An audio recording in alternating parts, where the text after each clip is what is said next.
Tana hayo, uchunguzi wa upasuaji wa maiti uliomfanywa na mtaalamu mkuu wa serikali wa upasuaji wa maiti Daktari Johansen Oduor umebainisha kuwa aliyekuwa mbunge wa Kasipul marehemu Charles Were alipigwa risasi mara 5 ambapo risasi hizo ziligonga viungo muhimu mwilini mwake.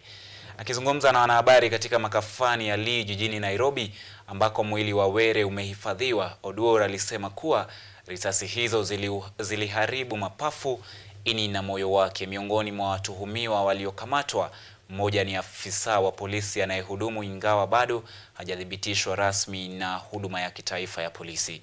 Aidha, wakati wa kukamatwa kwao, maafisa wa upelelezi walipata risasi 9, maganda 8 ya gesi ya vitoza machozi yasiyo na stakabadhi halali na dola za Kimarekani 4,800. Pia magari mawili yalipatikana wakati wa operesheni hiyo na yatapitia uchunguzi zaidi, ikiwemo vipimo vya msimbo jeni maarufu DNA. Kwa sasa watuhumiwa hao 4 wataendelea kuzuiliwa na polisi kwa mwezi mmoja ujao, huku kesi yao ikitarajiwa kutajwa tena mnamo tarehe 5 mwezi Juni.